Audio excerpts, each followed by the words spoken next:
kuatkan hati. Negeri ini memanggilmu kawan. Belajar bergerak berbagi untuk negeri. Guru penggerak majukan pendidikan.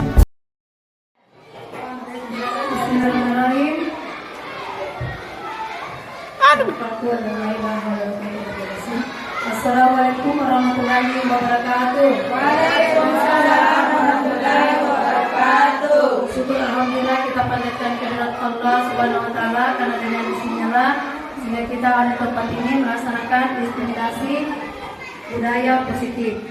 Dan tidak lupa kita kirimkan salawat kepada junjungan kita Nabiullah Muhammad sallallahu alaihi wasallam. Allahumma shalli ala sayyidina Muhammad wa ala ali sayyidina Muhammad, yang merupakan teladan bagi kita semua.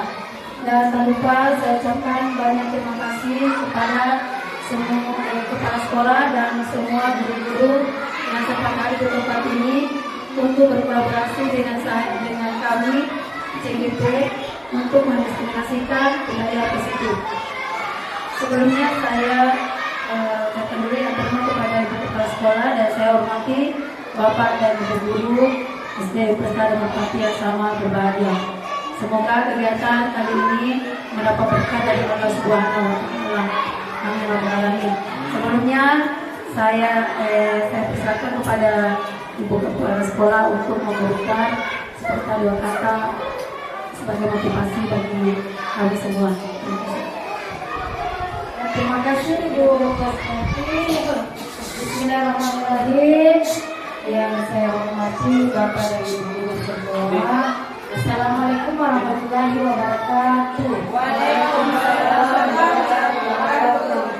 Jadi pertama-tama mari kita mengucapkan puji dan syukur kehadiran Allah Subhanahu wa taala, karena yang memberikan jadwal sehingga hari ini kita kembali berkumpul bersama di tempat ini serangkaian kegiatan diseminasi budaya positif yang akan disampaikan oleh Ibu Hasniati SPD yang merupakan salah satu calon guru penggerak angkatan 10. Saya sangat mengharapkan, pribadi saya mengatakan bahwa semoga apa yang disampaikan sebentar bisa kita ambil manfaatnya, ambil pembelajaran khususnya untuk diri kita sendiri maupun kepada anak-anak kita.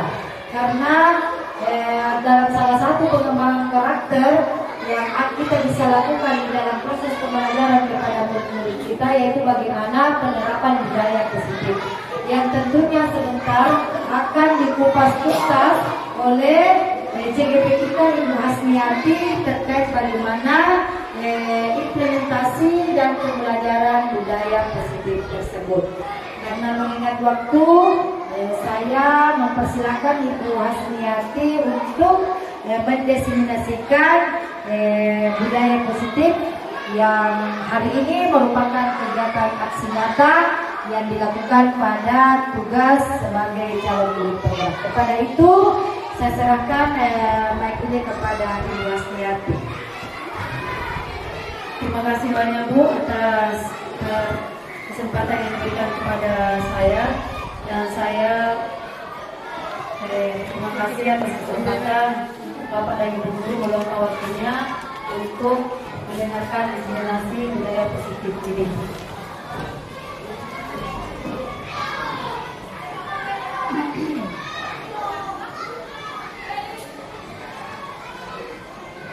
Assalamualaikum warahmatullahi wabarakatuh. Waalaikumsalam warahmatullahi wabarakatuh. Baiklah teman-teman, rekan sejawat, saya akan mendiseminasikan budaya positif yang kami dapatkan di pelatihan calon guru penggerak. Apa itu budaya positif? Nanti Bapak dan Ibu guru pasti ingin mengetahui apa itu budaya positif. Nah, ini adalah budaya positif. Satu, paradigma belajar. Jadi, yang pertama adalah paradigma belajar. Yang kedua, disiplin positif. Yang ketiga, motivasi perilaku manusia. Yang keempat, yaitu kebutuhan dasar. Yang kelima, posisi kontrol. Yang keenam, keyakinan kelas. Dan yang ketujuh, segitiga institusi. Jadi itu Bapak dan Ibu. Kemudian kita lanjut. Sebentar ini akan dikupas satu demi satu.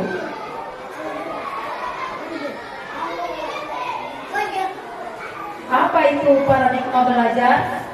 Jadi paradigma belajar, pembelajaran paradigma baru merupakan pembelajaran yang berorientasi pada penguatan kompetensi dan pengembangan karakter yang sesuai dengan nilai-nilai Pancasila. Pembelajaran paradigma baru memastikan praktik pembelajaran yang berpusat pada murid, yang mana setiap murid belajar sesuai dengan kebutuhan dan tahap perkembangannya. Pembelajaran paradigma baru dilakukan melalui kegiatan pembelajaran di dalam kelas, intrakurikuler dan di luar kelas, kurikuler dan ekstrakurikuler untuk mewujudkan profil pelajar Pancasila. Jadi pembelajaran paradigma baru ini berorientasi pada penguatan kompetensi dan pengembangan karakter murid. Jadi pembelajaran kita bertumpu pada murid. Jadi sesuai dengan guru itu adalah menuntut kodrat alam dan kodrat sama yang sudah kodrat alam yang sudah dimiliki oleh murid-murid kita. Terima kasih.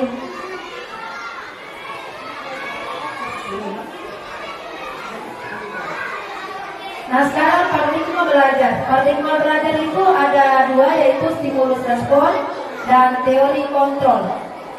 Yang mana itu stimulus respon? Yaitu realitas kebutuhan kita sama. Kemudian realitas kebutuhan kita berbeda kalau teori kontrol. Jadi kalau stimulus respon itu dia mengatakan bahwa kebutuhan itu kita sama. Tetapi di teori kontrol mengatakan bahwa kebutuhan itu berbeda. Yang kedua, semua orang melihat hal yang sama. Itu stimulus respon. Sedangkan teori kontrol, yaitu setiap orang memiliki gambaran yang berbeda. Stimulus respon, kita mencoba mengubah orang agar berpandangan sama dengan kita. Sedangkan teori kontrol, kita berusaha memahami pandangan orang lain tentang dunia. Jadi Bapak dan Ibu, sampai di sini ada pertanyaan? Mohon maaf, biasa Tuhan tutup ya tak? Putar ke kanan. Ya. Putar sini. Ya. Nah sekarang perilaku buruk dilihat sebagai suatu kesalahan. Jadi perilaku buruk kalau stimulus respon itu perilaku buruk dilihat sebagai suatu kesalahan. Tapi kalau di teori kontrol, semua perilaku memiliki tujuan. Jadi semua tingkah laku kita, semua perbuatan kita pasti ada tujuannya. Jadi kita harus tanyakan kepada siswa, kenapa kau melakukan seperti ini? Jadi pasti mereka ada tujuan masing-masing. Kemudian stimulus respon, orang lain bisa mengontrol saya. Teori kontrol, hanya Anda yang bisa mengontrol diri Anda.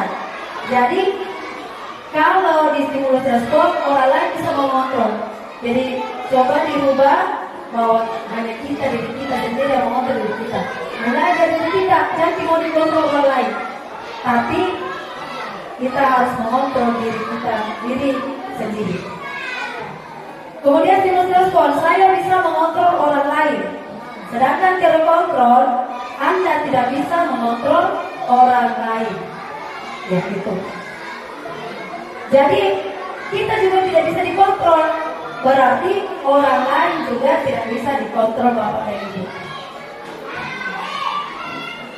Kemudian stimulus respon, pemaksaan ada pada saat bujukan gagal. Teori kontrol, kolaborasi dan konsensus menciptakan pilihan baru. Seperti hari ini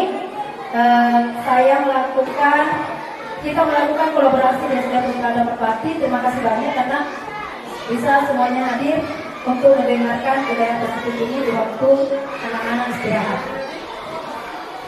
Kemudian pemaksaan ada pada saat bujukan gagal. Kemudian kolaborasi dan konsensus menciptakan pilihan baru. Model berpikir menang atau kalah. Jadi kalau di stimulus respon dulu itu kita berpikir menang atau kalah. Tapi sejak saya masuk di CPP, ternyata teori kontrol model berpikir itu menang. Ya, mohon maaf Bapak dan Ibu, apakah kedengaran ini yang saya sampaikan karena anak-anak di luar sedang istirahat. Dengaran Bu. Oh ya, terima kasih banyak. Nah sekarang kita lanjut ke miskonsepsi tentang teori kontrol. Jadi, yang mana itu miskonsepsi teori kontrol? Ilusi guru mengontrol murid. Kemudian ilusi bahwa kritik dan membuat rasa bersalah mampu menguatkan karakter. Ya. Jadi ilusi guru mengontrol murid. Jadi guru itu kalau dulu paradigma kita itu mengontrol murid. Padahal kita yang harusnya menuntut yang kebenaran yang sudah ada dalam dirinya. Jadi kita cuma fasilitator, memfasilitasi untuk mencapai kodratnya, berkembangnya kodrat yang dimilikinya. Kemudian ilusi bahwa kritik dan membuat rasa bersalah mampu menguatkan karakter. Itu ya, ilusi bahwa kritik dan membuat rasa bersalah mampu menguatkan karakter. Jadi dulunya kita itu selalu mengkritik, membuat rasa bersalah kepada anak-anak. Tapi sejak saya masuk di CPP, itu ternyata ya kita jangan selalu membuat rasa bersalah anak-anak karena membuat anak-anak tidak enak hatinya, ada rasa kurang percaya dirinya. Kemudian ilusi bahwa semua penguatan positif efektif dan bermanfaat. Jadi di sini ilusi bahwa semua penguatan positif efektif dan bermanfaat. Semua penguatan positif efektif itu pasti bermanfaat.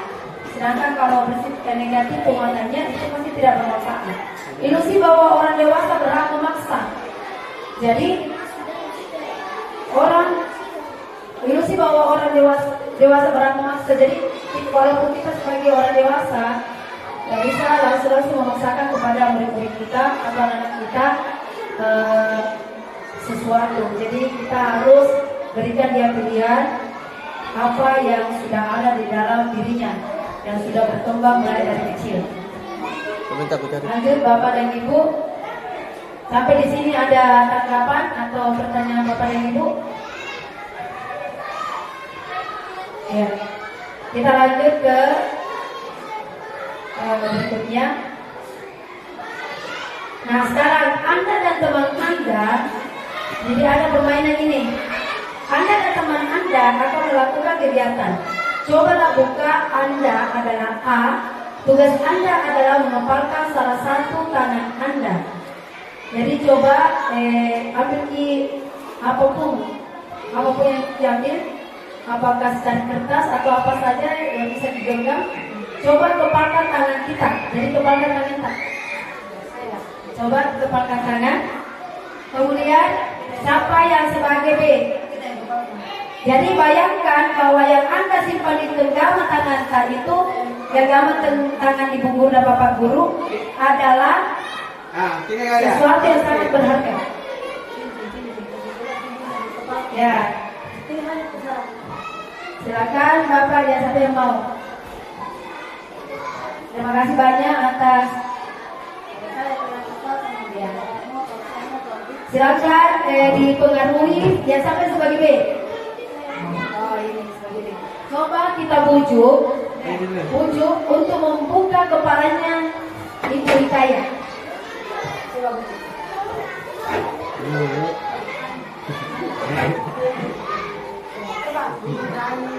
Rayu supaya dia buka. Apapun caranya.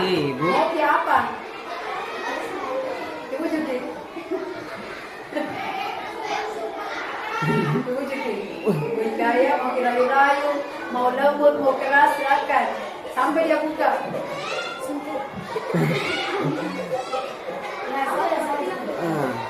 Iya, ibu kasih. Ibu Hikaya. Bagusnya itu banget tadi. Kira-kira bisa kepegang-pegang gitu, tak kepegang-pegang, kayak kepegang. itu seperti kita. Bisa kayak itu, boleh di kuliah itu cantiknya mundurnya lagi manis sekali. Bisa kayak itu. Kalau saya bilang tidak. Ya, itu kita lama kita berteman. Tetap teman. Tidak bisa kayak itu baru Tuhan ya, jadi bagi ke saya Mika ya. Sorry ya. Mika ya seperti itu ya. Sorry.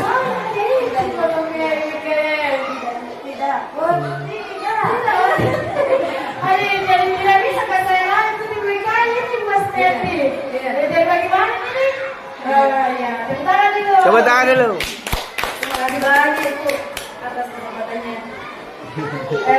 Terima kasih banyak Ibu Kepala Sekolah dan Ibu IKS sudah tampil ke depan untuk memperagakan permainan ini. Dan saya ingin bertanya kepada Ibu IKS, kenapa tidak mau membuka kepala tangannya? Terima kasih Bu Asmiati. Iya, menurut saya barang tersebut adalah barang berharga buat saya. Apapun itu, saya sudah berkomitmen. Itu adalah pilihan saya bahwa saya tidak akan, karena tidak setimpal dengan apapun yang Ibu mau berikan ke saya. Misalnya, Ibu tadi membujuk saya, malah seandainya saya diberikan uang, saya tidak mungkin melepas karena itu adalah milik saya dan itu sudah komitmen saya. Siapa yang berhak itu adalah yang membawa kontrol diri saya adalah saya. Terima kasih. Ya, jadi Ibu Ikaya sudah melaksanakan apa? Apa yang dia sudah laksanakan Ibu Amel? Teori kontrol atau simulus? Iya.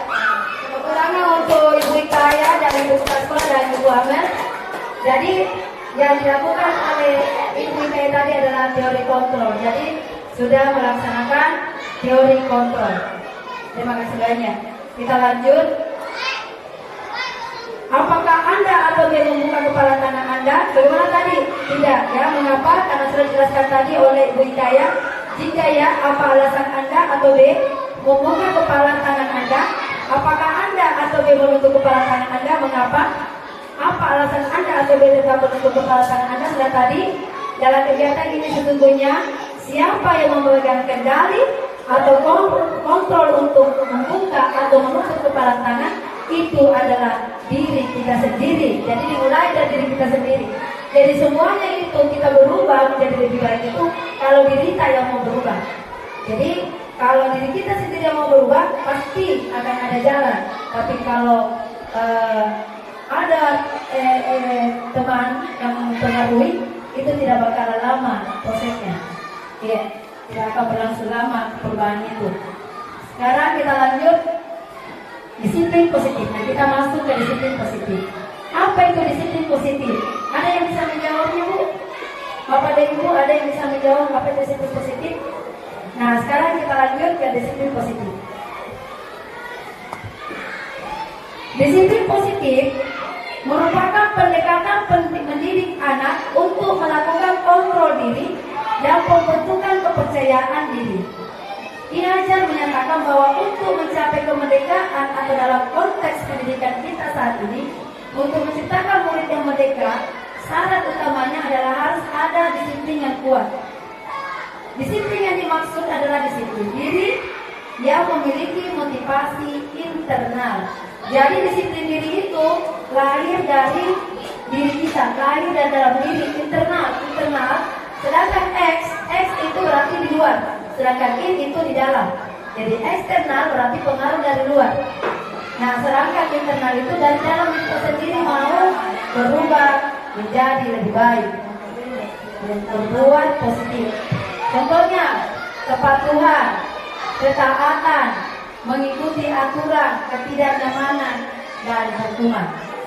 Jadi itu kepatuhan maksudnya positif atau negatif ini? Positif. Ketaatan, mengikuti aturan, ketidaknyamanan, negatif. Hukuman, negatif. Jadi ini adalah kita harus memilah. Ini kalau mau kita berubah menjadi positif, berbuat baik, maka mulai dari diri sendiri.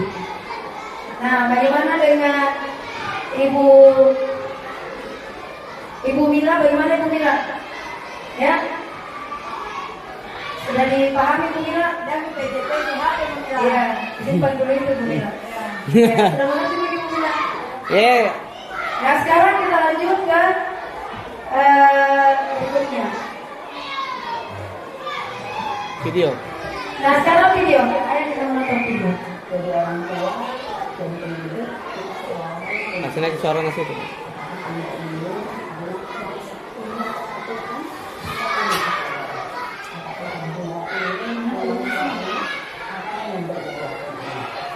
Kalau tujuannya kesadaran, kalau tujuannya anak yang berdaya, maka disiplin positif caranya. Apa yang membedakannya? Anak-anak yang ditumbuhkan dengan disiplin positif akan jadi anak-anak yang mandiri, anak-anak yang punya motivasi dari dalam dirinya melakukan sesuatu bukan karena ada sogokan atau ada hukuman dari polisi atau siapapun yang menjaganya, tapi melakukan sesuatu karena dia tahu apa tujuannya. Anak-anak dengan disiplin positif adalah anak-anak yang ditumbuhkan dengan motivasi internal, bukan anak-anak yang dihukum atau disogok dengan motivasi eksternal.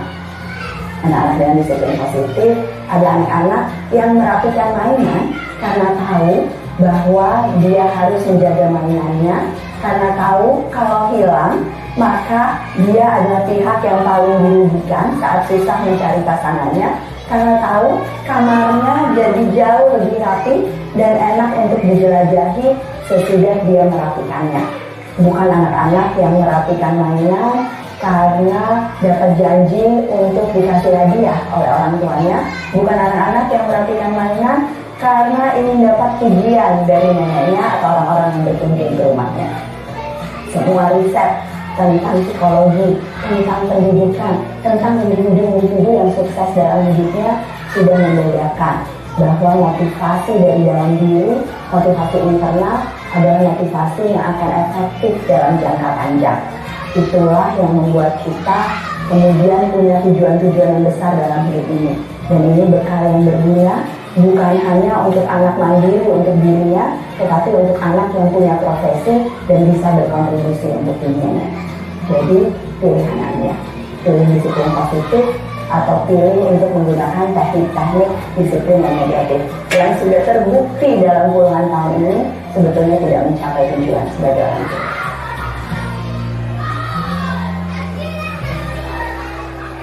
Terima kasih. Ada yang bisa memberikan pemahamannya tentang yang di belakang video tadi?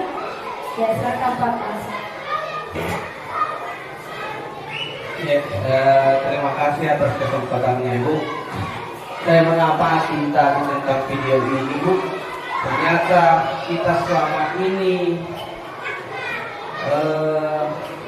jalan di tempat ya, mengamati video tadi bahwa yang selama ini kita tidak lakukan peserta didik tentang penghargaan, tentang hukuman, kemudian tentang pujian, ternyata itu sangat-sangat tidak bagus peserta didik, karena yang membuat dia bergerak itu motivasi eksternalnya, motivasi eksternalnya. Padahal yang ternyata baru saya tahu bahwa yang menjadi utama untuk dia bergerak atau dia berbuat baik itu, atau dia melakukan sesuatu adalah motivasi dalam dirinya. Nah, itu yang menjadi pembelajaran buat saya dan mungkin juga buat teman-teman, bahwa stimulus respon itu harus dari internal, jadi motivasi dari dalam dirinya yang kita gali. Itu mungkin Bu. Ternyata sangat-sangat selama ini kita paradigma kita yang salah. Makanya dari itu mungkin dari video tadi kita bisa mendapat pembelajaran, merubah mindset kita tentang paradigma tentang motivasi itu. Yang diharapkan sebenarnya adalah motivasi diri kita sendiri atau motivasi dalam diri kita yang kita gali untuk peserta didik kita. Terima kasih Bu. Ya. Lalu. Masya Allah. Terutama untuk Pak Sumul ya. Terima kasih banyak karena sudah memberikan masukan yang lebih baik termasuk lebih baik. Akan kami akan berikan ya. Terima kasih buat ini. Sesuai dengan video-video yang kita nonton, saya bisa menarik satu indikator di dalamnya bahwa guru adalah role model. Bagaimana saya mengatakannya sebagai role model? Bahwa guru itu kita menjadi contoh. Berbicara tentang motivasi, berbicara tentang kedisiplinan. Kalau bukan guru yang pertama menerapkan kedisiplinan, bagaimana anak-anak bisa mengikuti? Dari kembali, guru adalah penentu bahwa segala sesuatunya kontrol ada sama dari dalam diri sendiri. Guru adalah poin utamanya. Terima kasih. Kita berikan aplaus untuk Ibu Hikayah yang sudah beberapa kali menjawab. Sekarang jadi sebagai pendidik tujuan kita adalah menciptakan seperti yang dikatakan tadi oleh Pak Basumul ya dan Ibu Hikayah.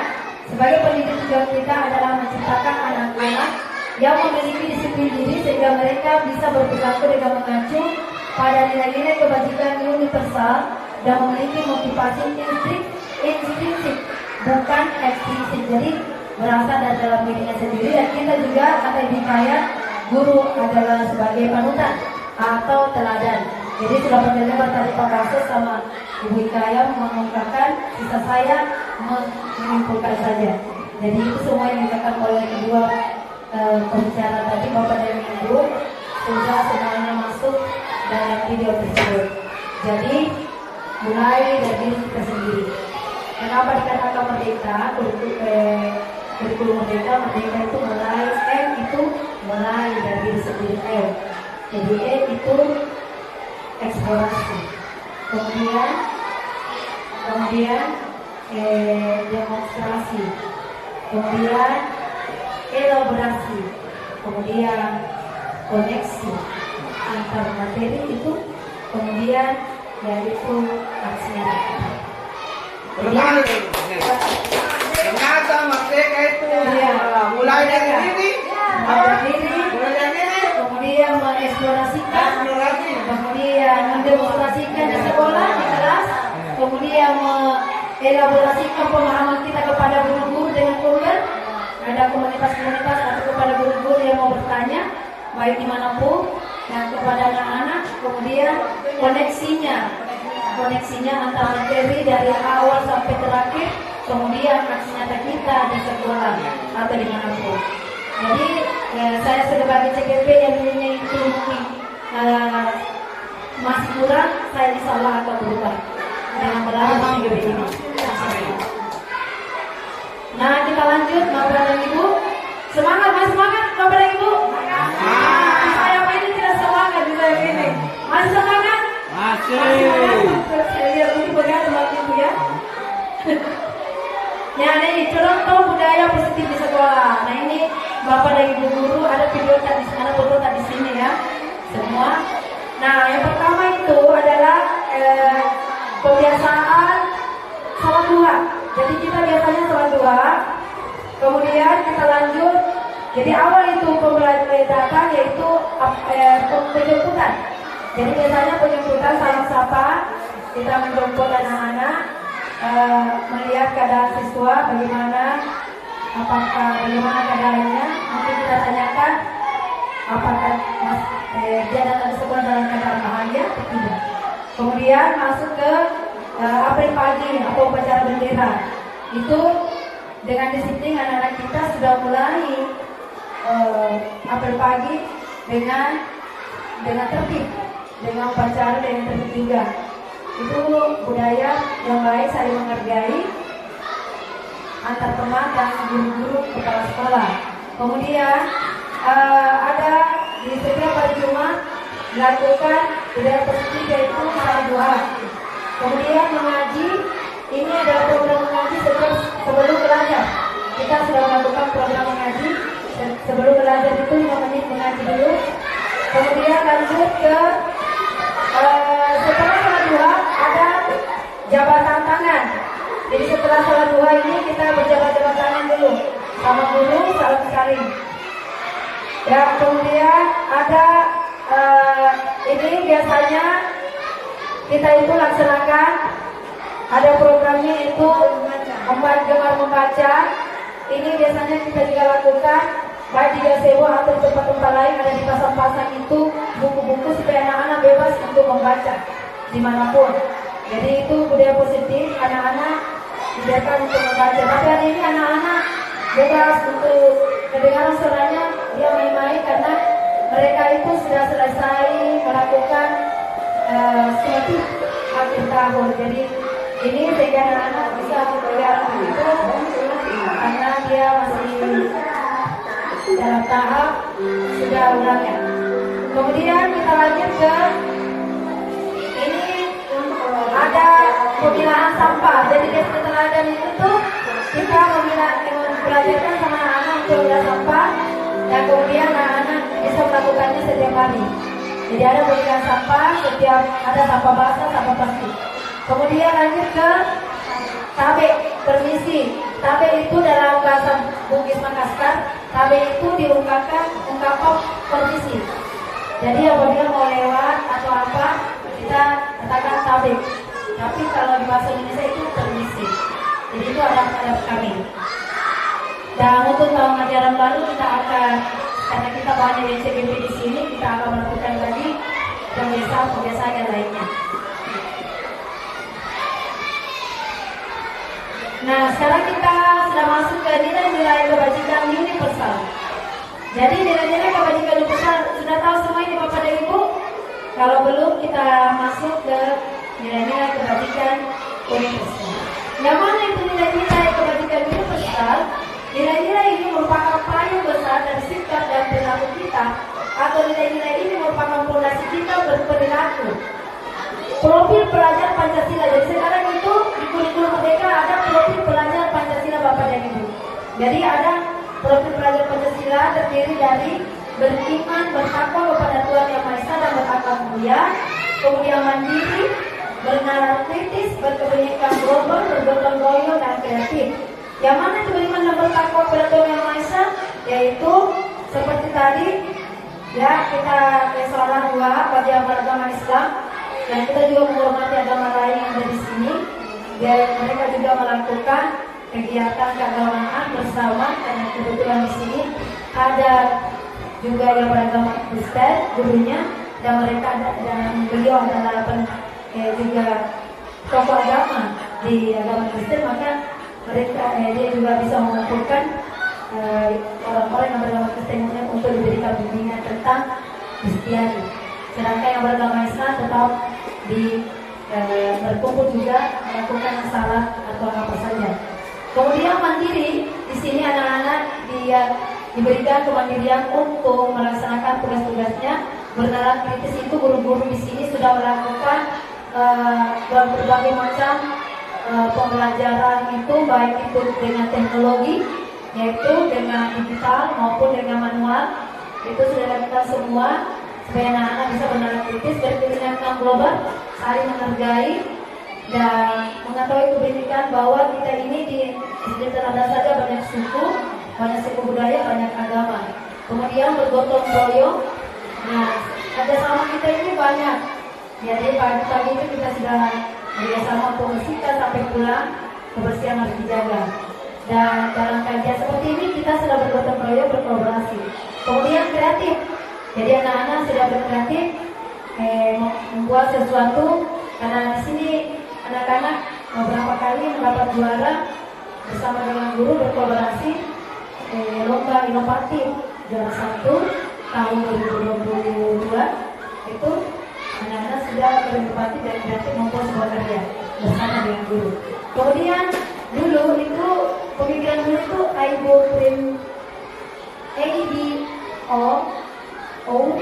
Primary Years Program PIP itu sikap murid, toleransi, rasa hormat itu sudah masuk ke berakhlak mulia, integritas, mandiri, menghargai, antusias, empati, keinginan tahuan, kreativitas, kerjasama masuk di gotong royong, kreativitas masuk di bernalar kritis dan kreatif, percaya diri masuk di mandiri, komitmen masuk di semuanya. Itu dari sini ini sudah dirangkum di sini di kurikulum Merdeka dan sekarang sudah menjadi kurikulum nasional. Kenapa dikatakan kurikulum nasional? Karena hampir seluruh Indonesia sudah menggunakan kurikulum Merdeka, maka sudah dipatenkan menjadi kurikulum nasional. Nah, Bapak dan Ibu masih semangat? Alhamdulillah. Kita lanjut. Teori motivasi. Yang mana itu teori motivasi? Nah, kita mulai lihat ya. Nah, ini 3 metode motivasi perilaku manusia. Untuk menghindari ketidaknyamanan atau hukuman. Jadi motivasi itu ada 3. Biasa kita termotivasi untuk melakukan sesuatu hal yang baik karena untuk menghindari ketidaknyamanan atau hukuman, takut dihukum sama kepala sekolah. Kalau nggak dihukum deh, atau murid kita takut dihukum sehingga dia mau melakukan sesuatu. Jadi kita lihat baik-baik anak-anak, jangan sampai dia melakukan sesuatu karena terpaksa, atau guru kita itu melakukan sesuatu karena terpaksa, karena takut dengan hukuman. Kemudian untuk mendapatkan imbalan atau penghargaan dari orang lain, misalnya murid kita mau belajar karena ingin dapat peringkat atau dapat penghargaan, atau guru mau melakukan sesuatu karena ingin mendapatkan pujian atau penghargaan. Jadi mulai dari keikhlasan. Jadi kita ini mulai berkolaborasi dengan kita ini menanamkan modal positif supaya kita bisa menjadi teladan seperti yang dikatakan di Kaya, supaya dalam melakukan sesuatu ikhlas. Lanjut, untuk menjadi orang yang mereka inginkan dan menghargai diri sendiri dengan nilai-nilai yang mereka percaya. Nah, ini yang ketiga yang bagus karena dia mau motivasi berbuat sesuatu yang baik, berbuat lebih maju lagi karena mereka inginkan dan menghargai dirinya sendiri bahwa diriku itu bisa. Saya pasti bisa melakukan ini. Saya bisa pasti karena semakin kita mempunyai ilmu, maka derajat kita akan tinggi. Ada di sini tapi saya tidak tahu, tapi yang saya tahu itu pernah saya dengarkan ceramah bahwa semakin tinggi seorang yang berilmu semakin tinggi juga derajatnya. Jadi apapun yang kita miliki, apapun yang kita miliki diri kita pasti dihargai oleh semua orang tertinggi kita. Ya, kita lanjut.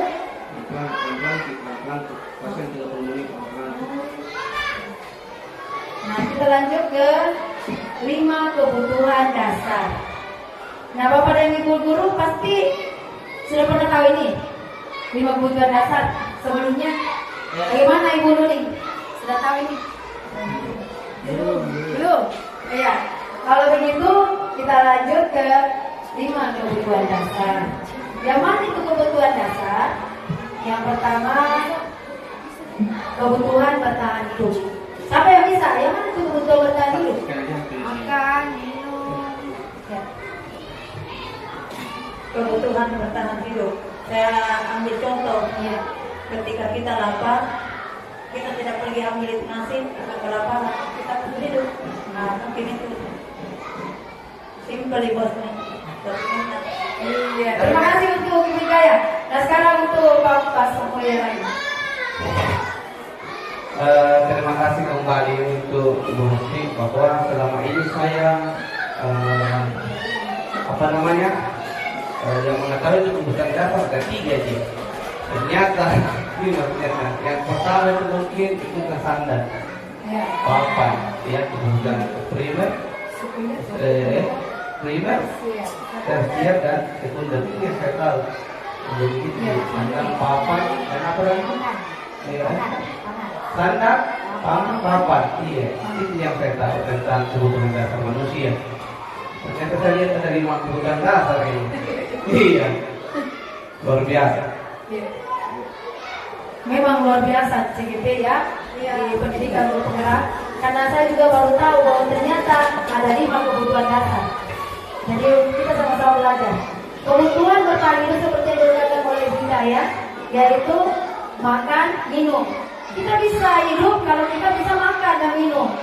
Ya, bertahan hidup. Apalagi tempat tinggal. Kalau tidak ada tempat tinggal, maka kita bisa dimakan oleh binatang-binatang buas. Apalagi pakaian. Itu. Karena kalau kita tidak berpakaian, maka kita akan kedinginan, sakit, maka kita akan meninggal juga. Jadi tidak bisa bertahan hidup. Jadi itu semua seperti yang dikatakan oleh Pak Baso, yaitu primer, kebutuhan pokok dan kebutuhan sekunder, yaitu kebutuhan yang tidak pokok. Nah, sekarang kasih sayang dan rasa terima. Ternyata memang ternyata kita tidak, sebenarnya kita ini rasakan, kita butuh kasih sayang. Kita butuh kasih sayang. Ya. Saya juga cinta. Butuh kasih sayang. Kita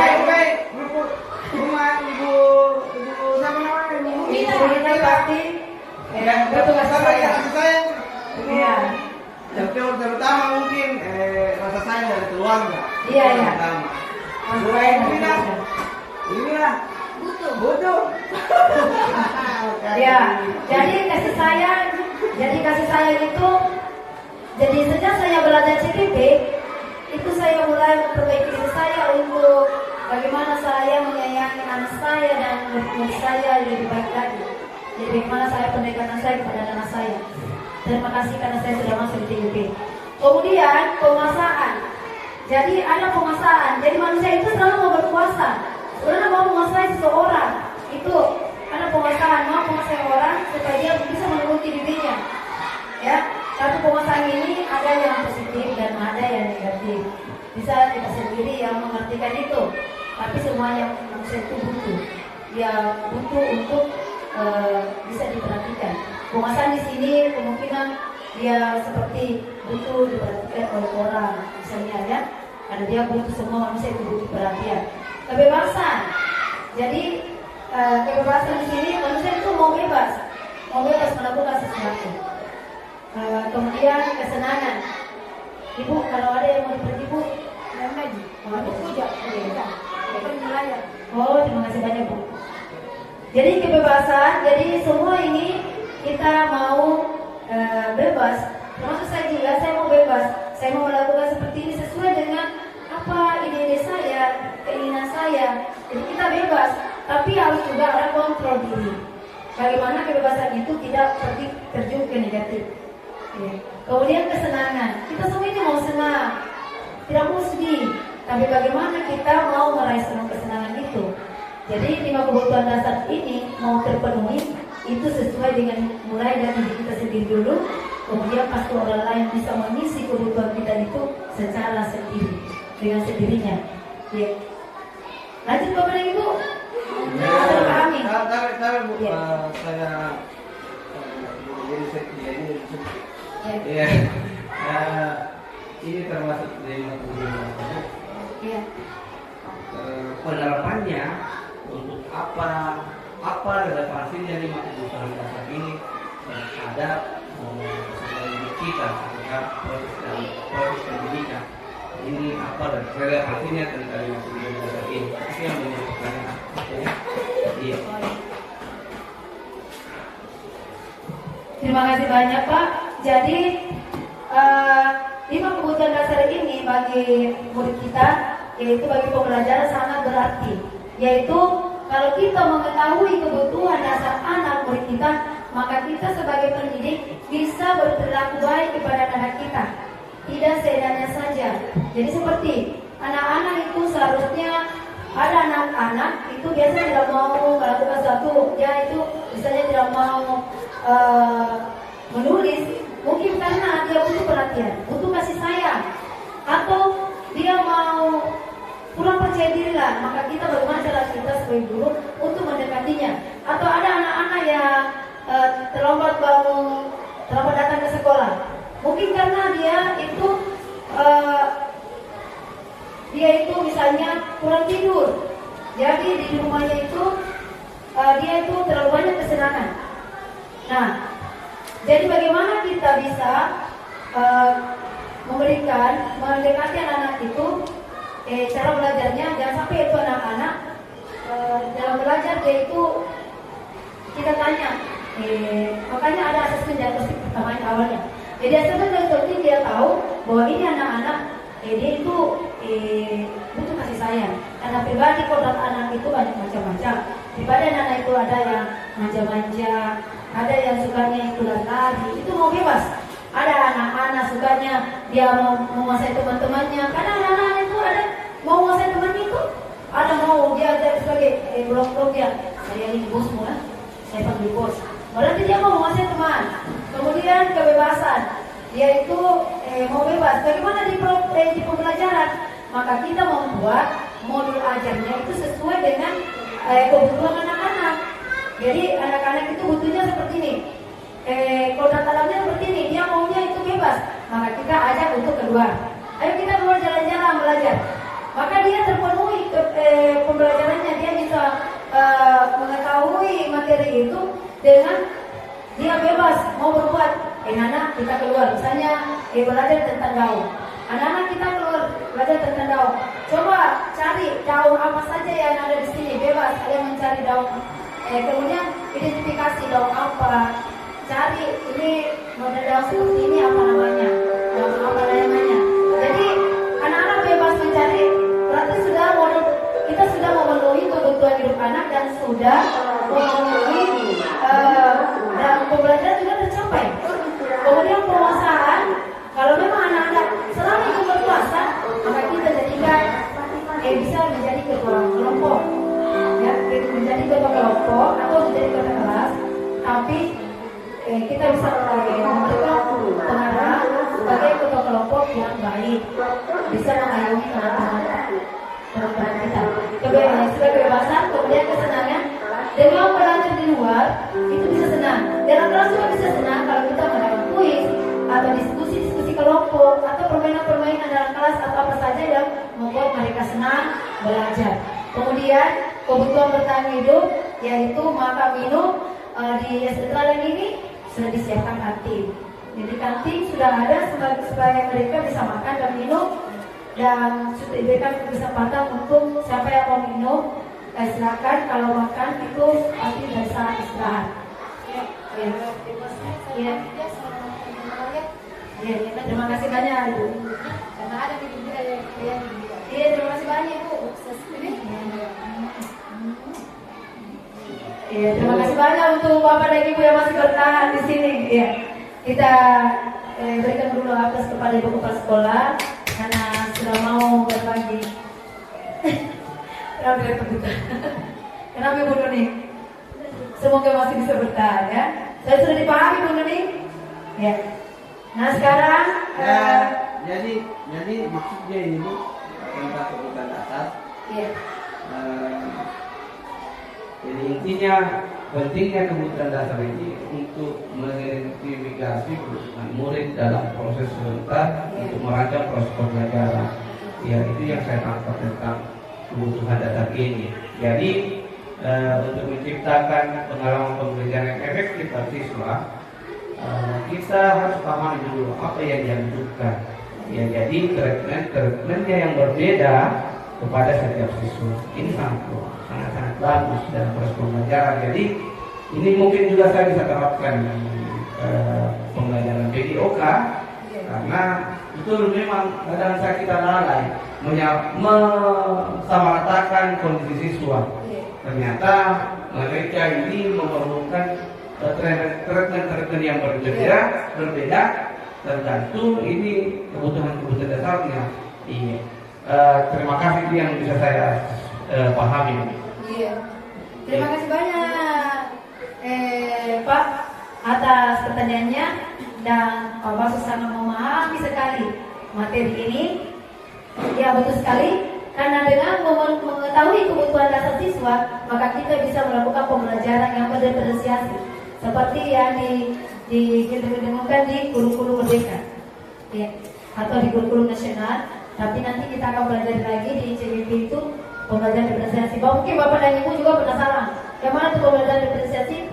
Maka kami juga sebagai CBP akan belajar juga. Nanti kami akan lagi kolaborasikan di Kongres.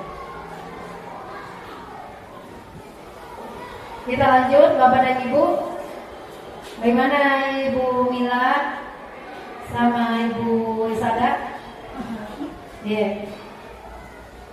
Sekarang kita lanjut ke identitas berhasil atau sukses.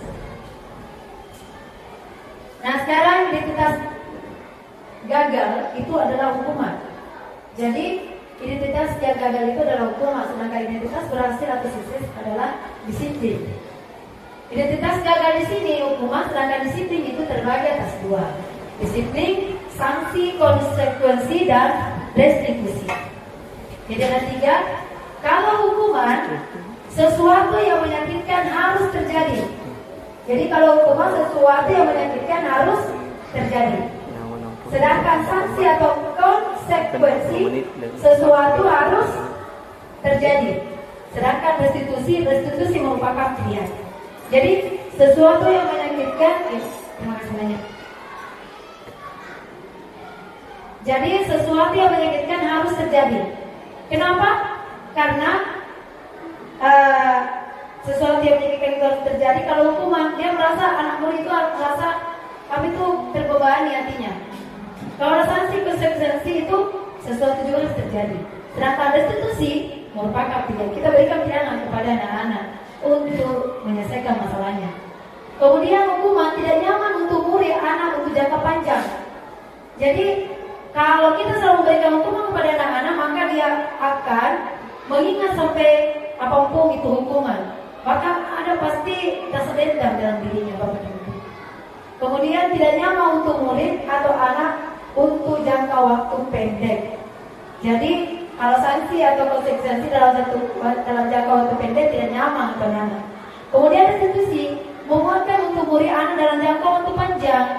Jadi kalau dia restitusi, anak-anak menemukan sendiri apa keyakinan apa yang dia langgar, maka dia akan melakukan dalam jangka panjang itu perbuatannya. Jadi internal, maksudnya mulai dari dirinya sendiri. Kalau hukuman, kalau anak murid dihukum itu berarti dia adalah korban, merasa tidak mendapatkan keadilan. Sedangkan sanksi atau konsekuensi korban bisa diabaikan. Sedangkan restitusi korban mendapatkan gantinya itu dia berperilaku yang baik. Kemudian murid atau anak-anak tersakiti kalau hukuman. Kalau kita memberikan hukuman baik itu lari atau menulis saja itu anak-anak akan tersakiti. Aduh, capek atau apa saja, merasa dirinya itu dikekang. Sedangkan murid anak dibuat tidak nyaman kalau dia diberikan sanksi. Sanksi yang mudah saja itu anak-anak merasa tidak nyaman. Ada sanksi dengan kata-kata, ada sanksi dengan perbuatan, itu sama saja menyakiti anak. Murid akan mendapatkan penguatan kalau dia restitusi. Kalau dia menemukan sendiri apa yang diyakininya itu produk kesalahannya. Kemudian perilaku pasif agresif meningkat. Kalau dia dihukum, maka akan meningkat. Sedangkan penguatan hanya bertahan dalam jangka waktu pendek. Nah, dalam jangka waktu pendek kalau sanksi, kalau restitusi, masalah akan terpecahkan. Bapak dan Ibu masih semangat? Masih. Jangan berdiri Bapak Ibu di sana, jangan berdiri semua di belakang Siti ya. Ayo deh semangat Bapak dan Ibu ya. Sekarang Siti tidak akan berjalan bila murid tidak takut. Kemudian memerlukan monitoring dan supervisi terus-menerus dari guru. Sedangkan restitusi, murid belajar bertanggung jawab untuk perilakunya. Ya.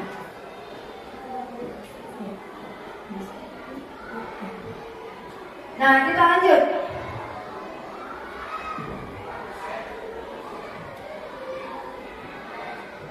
Nah, posisi kontrol. Siapa yang tahu ini yang mana posisi kontrol? Kita lanjut ke posisi kontrol. Guru seperti apakah saya selama ini? Mungkin Bapak dan Ibu guru sudah katakan, oh saya sudah jago mah ini. Ya, saya sudah jago mah ini. Tidak mungkin saya akan melakukan sesuatu. Bagaimana Ibu Norma? Ya pasti sudah Pak.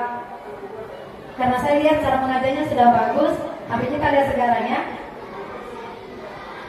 Nah, 5 posisi kontrol. Kita sama-sama lihat.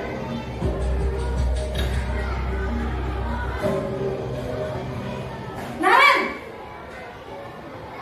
sini kamu. Selamat pagi, Bu. Selalu terlambat. Kamu deh, pasti terlambat. Maaf, Bu. Saya... Apa? Apa coba? Alasan kamu apa lagi? Kapan sih kamu tidak terlambat? Malas sekali ya kamu jadi anak. saya Dasar pemalas. Gak kapok-kapok sih kamu. Sudah berapa kali terlambat?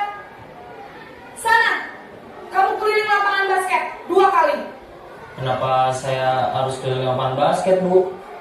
Kenapa? Kamu melawan ibu. Berani-beraninya jawab.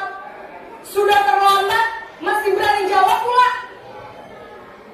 Sekarang, keliling lapangan basket 5 kali sekalian. Biar kapok. Cepat. Nah, ini adalah contoh posisi guru penghukum. Jadi, anak Naren, kenapa anak Naren? Bagaimana Ibu Amel, kenapa itu anak Naren? Ya. Hah? Terlambat? Kenapa gurunya? Gurunya saat itu lagi memposisikan sebagai penghukum karena siswanya terlambat. Oh iya. Jadi dia sebagai guru ini suaranya keras lantang. Ya berarti dia ciri-ciri penghukum, guru penghukum. Kita lanjut ke video berikutnya.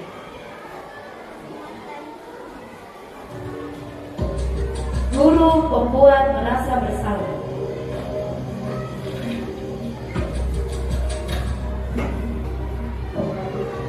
Ya, terima kasih banyak. Naren!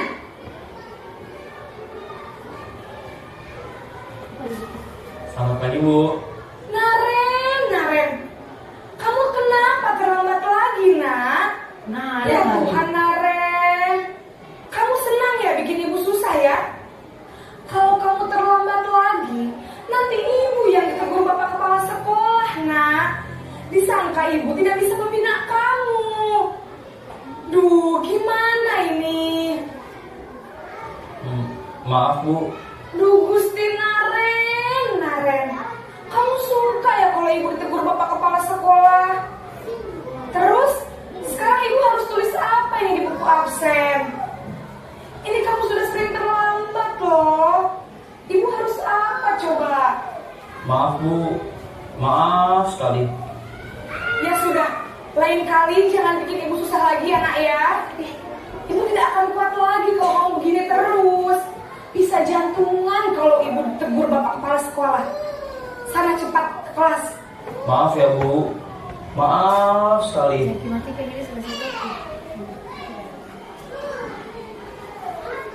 Nah, ini pembuat merasa bersalah. Kita lanjut ke berikutnya. Jadi suaranya agak pelan.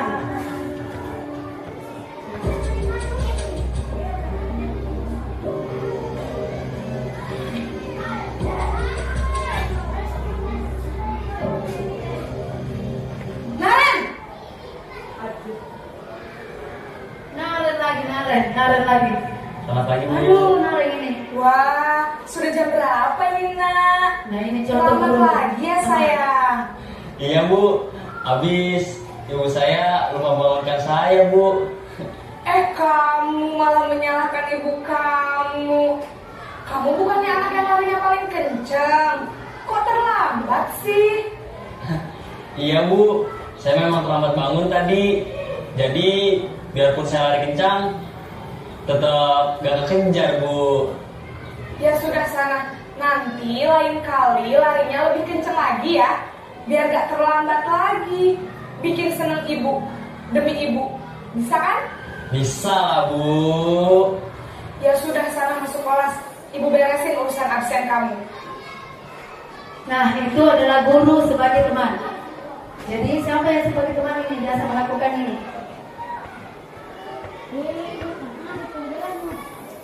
Kita lanjut ke video berikutnya.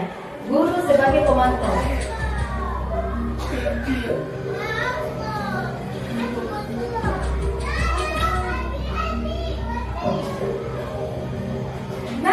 Naren lagi. Selalu terlambat Bu. Naren. Selalu terlambat Naren. Apa peraturan sekolah kita tentang jam berapa kita harus masuk sekolah, nak? Kita harus di sekolah jam 7, Bu. Iya betul, sekarang sudah jam 7.20. Kalian sudah tahu konsekuensinya jika terlambat hadir? Paham, Bu. Saya harus tinggal kelas pas jam istirahat selama 20 menit. Iya benar, konsekuensinya demikian. Jadi nanti jam 9.30 pas istirahat, kamu harus tinggal di kelas, kerjakan tugas tambahan untuk ketertinggalan kamu, ya? Baik, Bu. Nah, itu adalah guru pemantau. Kalimatnya seperti itu ya. Kalau ada guru yang seperti itu pertanyaannya, seperti tadi semua, itu adalah artinya. Sudah ada berapa ya guru? Nah sekarang manajer. Nah ada lagi terlambat. Kita Naren!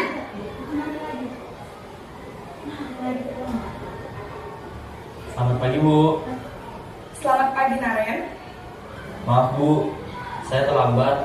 Iya, sekolah masuknya jam 7, sekarang sudah jam 7.20. Jadi sekarang bagaimana ini Naren? Maaf, Bu. Saya lupa setel alarm saya semalam. Baiklah, menurut kamu, keyakinan sekolah yang mana yang perlu kamu tingkatkan? Menghargai diri sendiri dan orang lain mungkin ya, Bu. Setuju. Jadi, apakah Naren meyakini prinsip saling menghormati tersebut? Iya, Bu. Saya meyakininya. Apakah Naren bersedia memperbaiki masalah keterlambatan ini? Bersedia, Bu. Bagaimana kamu akan perbaiki masalah keterlambatan ini? Saya akan coba untuk tidak lupa menyetel alarm saya, Bu. Baik, kalau Naren lupa menyetel alarm di rumah, ada orang yang kira-kira bisa bantu mengingatkan tidak? Ada, Bu. Kakak saya, Kak Emma. Ada lagi selain Kak Emma?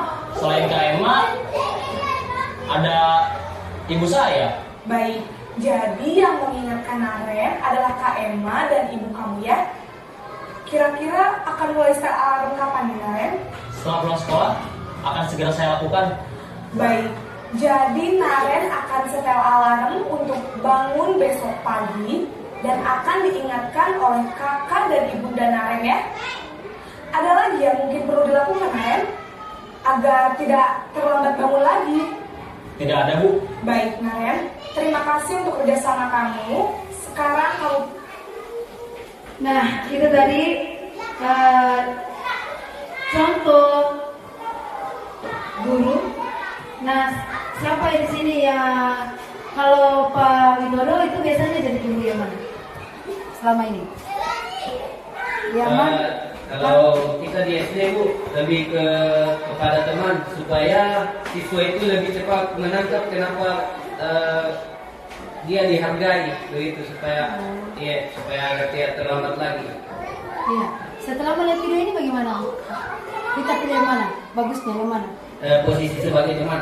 Oh, posisinya. Iya. Terima kasih. Nah sekarang beri lagi. Ya, terima kasih buat Nyati. Dari 5 posisi kontrol yang saya lihat, saya mungkin berada di posisi manajer.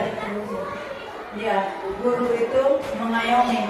Kalau tadi teman itu bisa saja dia menganggap teman puji seperti ini ibu gurunya. Ketika saya terlambat, dia cuma bilang kayak begini. Terus itu Tuhan yang mengatakan bisa diatur seperti ini, baik di gurunya. Tetapi ketika kita di posisi ini, posisi manajer, kita berusaha untuk meyakinkan, mengingatkan kembali ke anak peserta didik yang di kelas bahwa ada keyakinan kelas yang pernah kita sepakati.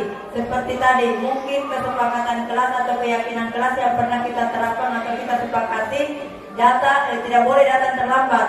Nah, inilah keyakinan kelasnya yang mungkin yang harus kita tetap dipertahankan supaya si anak itu ada merasa bahwa oh iya ada keyakinan kelas kemarin yang pernah saya buat dengan warga kelas. Terima kasih Bu Asmiati. Terima kasih kembali untuk Hidayah dan Pak Widodo. Kita berikan nafas dulu. Nah sekarang biar ini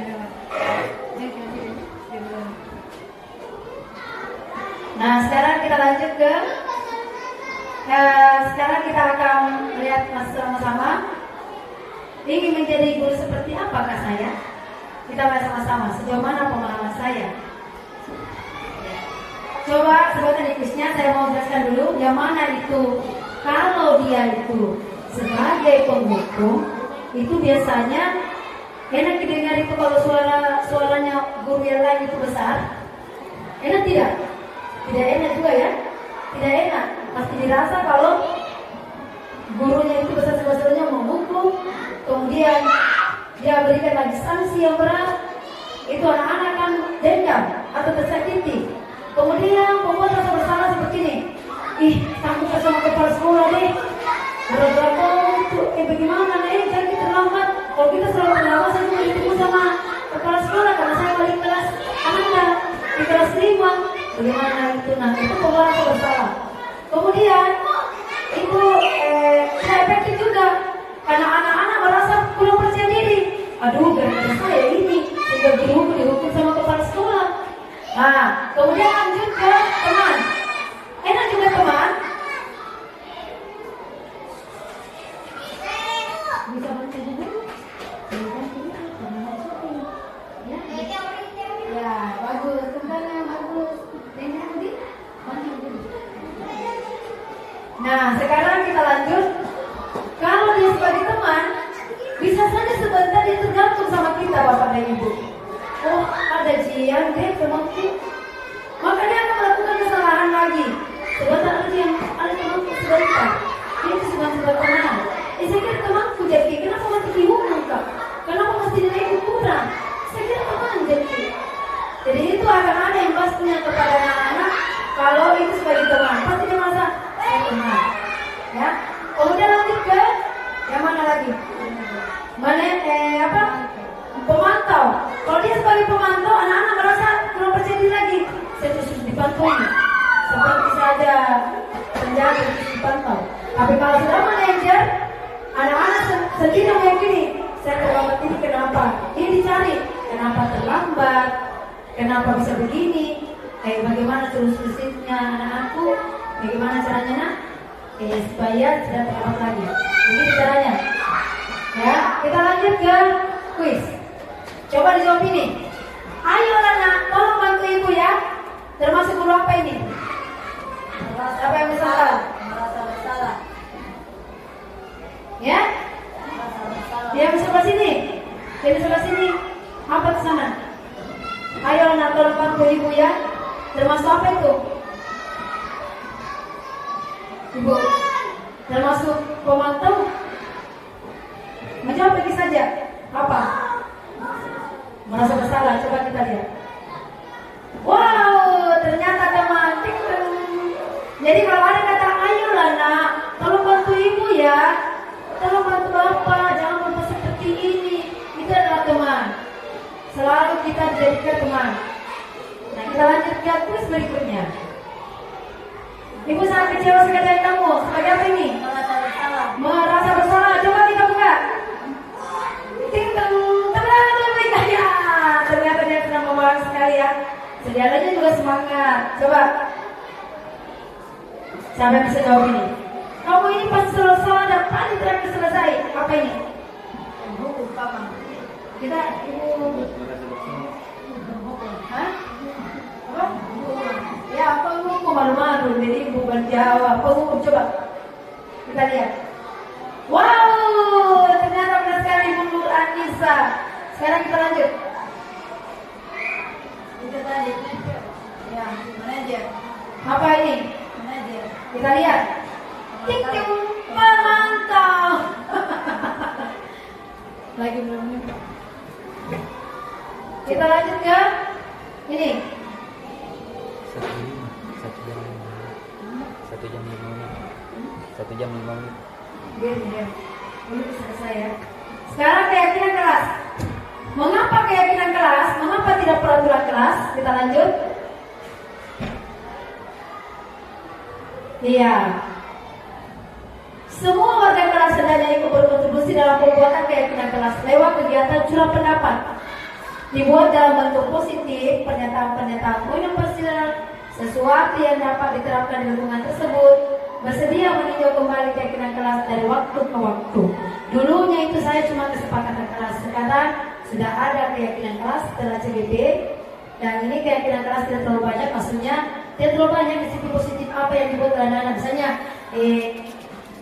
cepat datang ke sekolah, itu adalah budaya positif.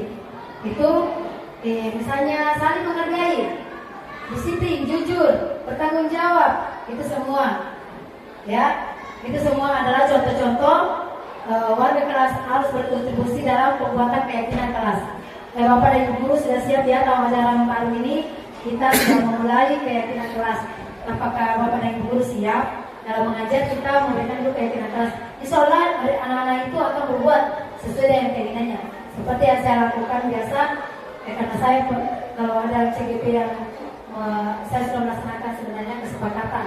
Nah, alhamdulillah anak-anak sudah mulai aktif meyakini dirinya sendiri. Nah, kita lanjut ke segitiga restitusi ini Pak Wododo. Kalau kita sebagai guru manajer, karena kita tadi katakan sebagai teman itu manajer lebih bagus Pak. Kalau Bapak meyakininya itu, coba diperhatikan Pak. Ya, segitiga restitusi. Saya dulunya juga tidak paham ini, tapi setelah saya masuk di CGP ini menstabilkan identitas. Jadi pertama awalnya itu kita menstabilkan identitas. Ya, bagaimana kalimatnya kepada anak-anak kita. Jadi kenapa dikatakan segitiga segi? Karena ada 3. Menstabilkan identitas, dalam tindakan salah dan menanyakan keyakinan. Nah, ini contohnya. Kata-katanya seperti di kalimatnya Pak Widodo. Itu Bapak Martin dan semuanya ini bolos. Berbuat salah itu tidak apa-apa.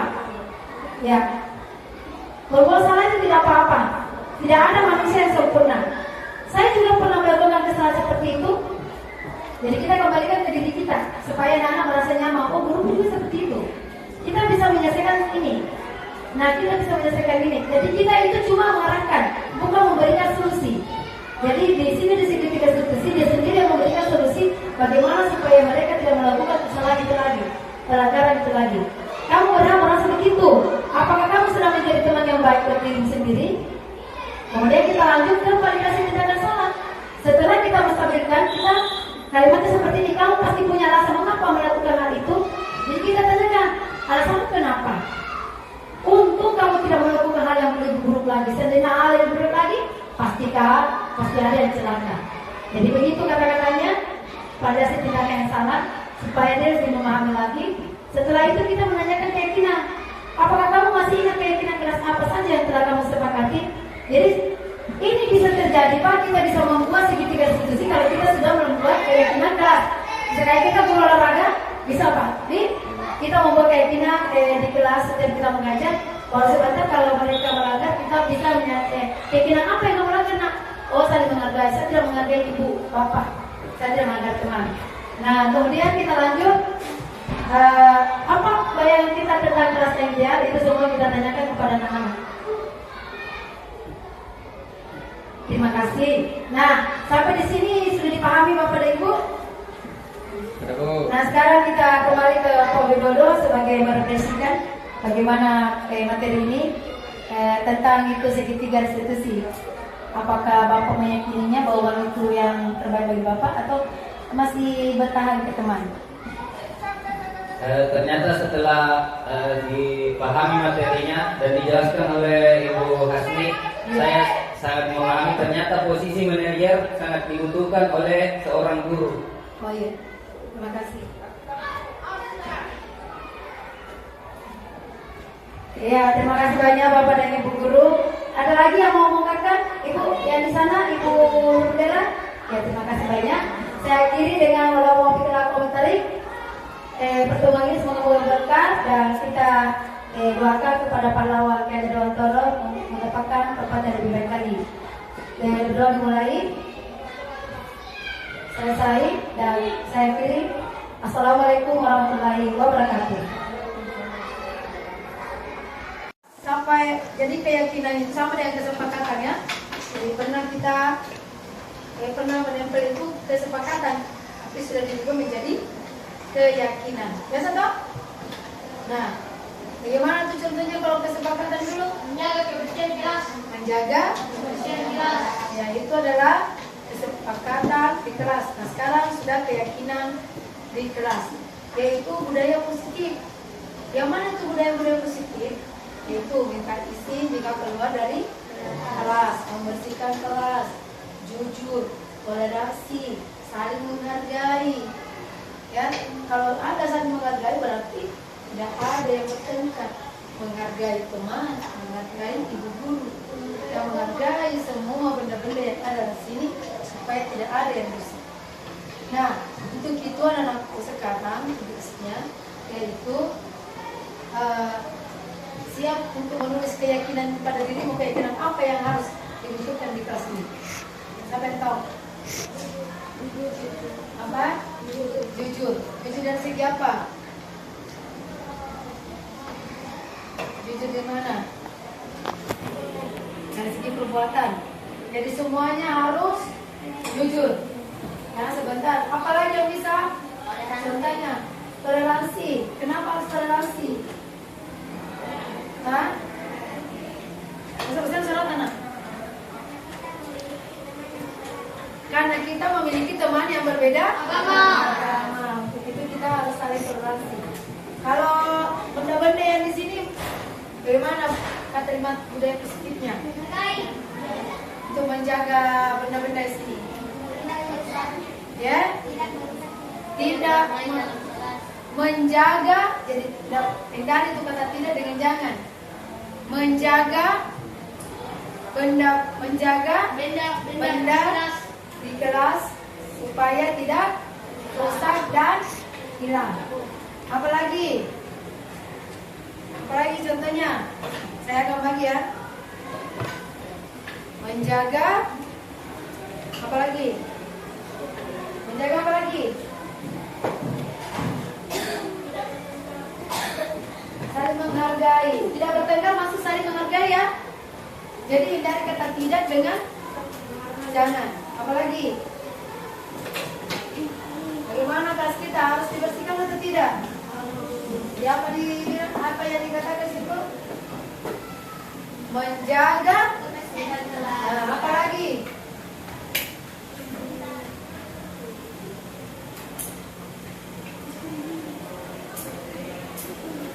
Silakan. Tulis cepat, ya. Kedisiplinan antar. Tulis jenuh.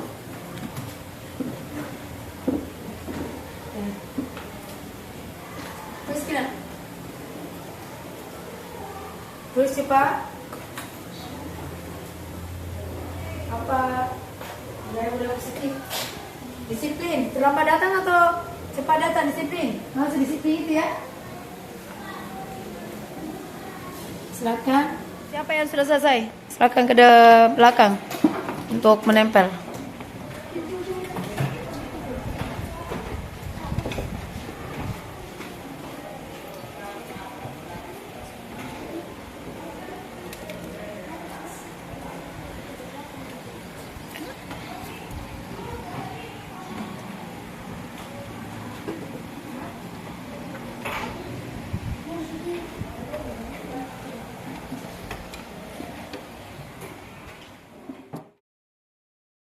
Apa manfaat dari membuat keyakinan di kelas tadi? Dengan membuat keyakinan kelas, maka kami meyakini bahwa keyakinan yang telah dibuat bersama wali kelas kami, Ibu Hasniati, akan tertanam dalam diri kami untuk selalu melakukan budaya positif yang kami buat sendiri. Gitu. Terima kasih ya. Telah dijelaskan oleh bosnya terkait persoalan materi budaya positif dan keyakinan kelas, bagus diterapkan di kelas dan di sekolah.